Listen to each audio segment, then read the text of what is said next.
আসসালামু আলাইকুম প্রিয় শিক্ষার্থীরা, আমরা বোর্ড চ্যালেঞ্জ নিয়ে এতক্ষণ কোনো ভিডিও আপলোড করিনি। কারণ কি, আমরা শিক্ষা বোর্ডের নোটিশের অপেক্ষা করছিলাম যে শিক্ষা বোর্ড থেকে 2024 সালের জন্য নোটিশ প্রকাশ হলে পরবর্তীতে ওই নোটিশটা নিয়ে আমরা শিক্ষার্থীদের নোটিশটা দেখিয়ে ক্লিয়ারলি বুঝিয়ে দেবো। কারণ কি, নোটিশটা দেখিয়ে বললে শিক্ষার্থীরা একটু ভালো বুঝবে যে 2024 সালে বোর্ড চ্যালেঞ্জের নিয়মটা কি, কিভাবে বোর্ড চ্যালেঞ্জ করতে হবে, কয়টা সাবজেক্টে করা যাবে, একটা সাবজেক্টে করতে কত টাকা লাগবে, A to Z ক্লিয়ারলি তথ্য পেয়ে যাবে। বোর্ড চ্যালেঞ্জের কাজগুলো সহজভাবে করার জন্য এখনই প্লে স্টোরে গিয়ে উপরে সার্চ অপশনে এসএসসি রেজাল্ট 2024 লিখে সার্চ দিলে এক নম্বরে যে অ্যাপসটা আছে এটা ইনস্টল করবে। এখান থেকে বোর্ড চ্যালেঞ্জের কার্যক্রমগুলো তুমি করতে পারবে। আমি ভিডিও ডেসক্রিপশনে লিংক দিয়ে রাখবো, তোমরা চাইলে লিংকে ক্লিক করে অ্যাপসটা ডাউনলোড করে নিতে পারবে। দেখো, রেজাল্ট প্রকাশের সময় তোমাদের এই মুহূর্তে মনের ভিতর অনেক ধরনের প্রশ্ন, বিশেষ করে এখন যেহেতু বোর্ড চ্যালেঞ্জের কার্যক্রম শুরু হচ্ছে, বোর্ড চ্যালেঞ্জ নিয়ে প্রশ্নগুলো আসলে বেশি।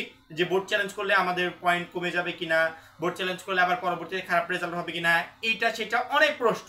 আমরা পর্যায়ক্রমে একটা পর একটা 1 বাই 1 প্রত্যেকটা ভিডিও তোমরা পেয়ে যাবে। অর্থাৎ তোমাদেরকে কোনো চিন্তাই করতে হবে না, শুধুমাত্র অলওয়েজ আপডেট চ্যানেলের পর প্রতিদিন এসে একটু উকি দিয়ে যাবে যে অলওয়েজ আপডেট নতুন কোনো ভিডিও পাবলিশ করলো কিনা। তো আমি বেশি কথা না বলে আমি সরাসরি সেই নোটিশে গিয়ে তোমাদেরকে A to Z ইনফরমেশন বুঝিয়ে দেবো, বোর্ড চ্যালেঞ্জ কিভাবে করতে হয়, কত টাকা লাগবে, কবে থেকে তোমরা করতে পারবে। দেখো, সাধারণত নোটিশ থেকে ওইভাবে ক্লিয়ারলি বোঝা যায় না, এই জন্য আমি সরাসরি টিভি নিউজ চ্যানেলে চলে আসছি। প্রত্যেকটা টিভি নিউজ চ্যানেল তোমাদের ফলাফল পুনরীক্ষণ বা বোর্ড চ্যালেঞ্জ বিষয়ক তারা পুরো ডিটেলস বুঝিয়ে দিয়েছে, অর্থাৎ নোটিশটাকে তারা ভেঙে ভেঙে বুঝিয়ে দিয়েছে।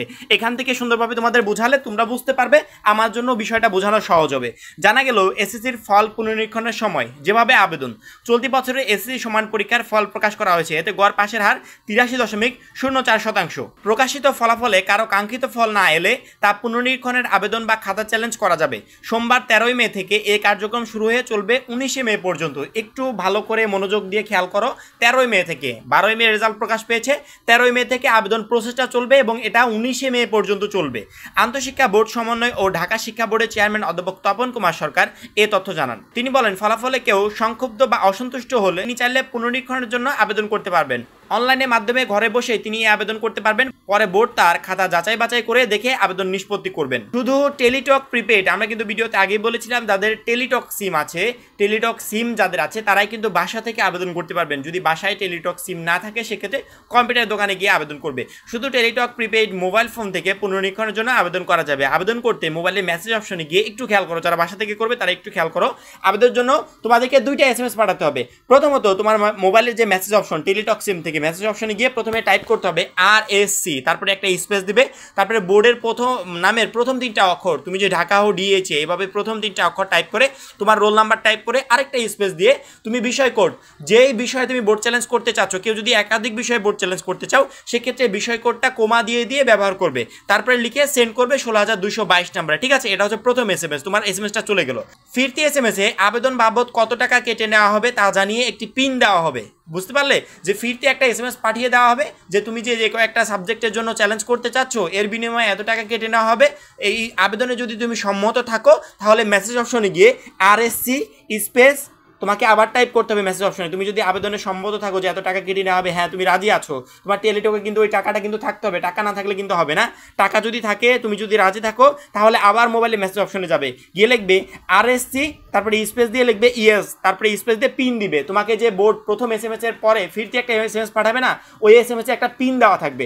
ওই পিনটা টাইপ করে পরবর্তীতে তোমার মোবাইল নাম্বার, যেই নাম্বারে তুমি বোর্ড চ্যালেঞ্জের ফলাফলটা পেতে চাও, যে আমি এই নাম্বারে আমার বোর্ড চ্যালেঞ্জের ফলাফলটা পেতে চাই, সেই মোবাইল নাম্বারটা এখানে দিয়ে, অনেকের প্রশ্ন থাকে যে এখানেও কি টেলিটক নাম্বার দিতে হবে, না, তুমি যে কোনো মোবাইল নাম্বার দিতে পারবে, গ্রামীণ, বাংলালিংক, যে কোনো মোবাইল নাম্বার দিয়ে সেন্ড করে দিবে 16,222 নাম্বারে। তোমার কাজ কিন্তু হয়ে গেল। ফল পুনরীক্ষণের ক্ষেত্রে একই SMS এর মাধ্যমে একাধিক বিষয়ের জন্য আবেদন করা যাবে। ঠিক আছে, সেক্ষেত্রে কোমা দিয়ে, ওই যে আমি বললাম না, কোমা দিয়ে দিতে হবে। যেমন ঢাকা বোর্ডের একজন শিক্ষার্থী বাংলা ও ইংরেজি দুটি বিষয়ের জন্য টেলিটক প্রিপেইড মোবাইলের মেসেজ অপশনে গিয়ে লিখবে RSC space DHA space roll number দিয়ে, তারপরে ওই যে কোমা দিয়ে সাবজেক্টগুলো বসিয়ে দিবে।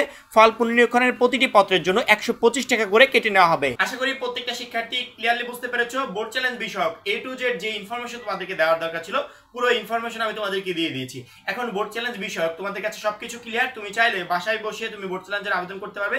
সেক্ষেত্রে অবশ্যই তোমার টেলিটক সিমের প্রয়োজন হবে, কারণ কি ওই নির্দিষ্ট সিম ব্যতীত অন্য কোনো সিম দিয়ে বোর্ড চ্যালেঞ্জের আবেদন করা যায় না। যদি কারো টেলিটক সিম থাকে সেক্ষেত্রে নির্দিষ্ট প্রসেসটা ফলো করে তুমি ইজি প্রসেসে বোর্ড চ্যালেঞ্জের জন্য আবেদন করতে পারবে বাসায় বসে।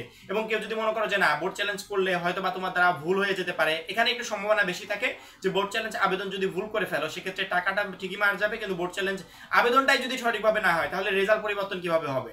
এই জন্য আবেদনটা সঠিকভাবে করতে হলে তোমাকে অবশ্যই, তুমি যদি না পারো সেক্ষেত্রে কম্পিউটার দোকান, আশেপাশে যে সমস্ত দোকান থেকে তুমি রেজাল্টটা চেক করেছো বা যেখানে চাকরির অ্যাপ্লাই করে থাকে সেই সমস্ত দোকানে গিয়ে তুমি বোর্ড চ্যালেঞ্জের জন্য আবেদনটা করে ফেলবে। কারণ কি, তারা এক্সপার্ট, যেহেতু তারা প্রতি বছর বোর্ড চ্যালেঞ্জের আবেদন করে, এই জন্য তোমার আবেদনটা তারা সুন্দরভাবে করে দিবে। বোর্ড চ্যালেঞ্জ ব্যতীত তুমি যদি অন্য কোনো মাধ্যমে তোমার রেজাল্ট পরিবর্তনের চেষ্টা করো, সেই দায়িত্বটা সম্পূর্ণ তোমাকে নিতে হবে। একে তো তুমি তোমার মার্কশিট, ইম্পর্টেন্ট ডকুমেন্টস অন্যজনের হাতে তুলে দিবে, দ্বিতীয়ত হচ্ছে যাকে তুমি টাকা দিয়ে রেজাল্ট পরিবর্তনের চেষ্টা করছো সেই টাকাটাই তোমার মার যাবে। কারণ কি, বৈধ উপায়ে, লিগ্যাল উপায়ে রেজাল্ট পরিবর্তনের একটাই উপায় আছে, সেটা হচ্ছে বোর্ড চ্যালেঞ্জ। বোর্ড চ্যালেঞ্জ ব্যতীত শিক্ষা বোর্ডের প্রকাশিত রেজাল্ট অন্য কেউ পরিবর্তনের ক্ষমতা রাখে না। এই বিষয়টা মাথায় রাখবে। বেশ একটা সুযোগ তোমাদের হাতে, এই সুযোগটাকে সবাই সঠিকভাবে কাজে লাগানোর চেষ্টা করবে। এখন এই পর্যন্তই। বোর্ড চ্যালেঞ্জ বিষয়ক পরবর্তী যে কোনো গুরুত্বপূর্ণ আপডেট সবার আগে পেতে অবশ্যই আমাদের চ্যানেলটা সাবস্ক্রাইব করে পাশে বেল আইকনটি ক্লিক করে রাখবে। সবাই ভালো থাকবে, সুস্থ থাকবে, খোদা হাফেজ।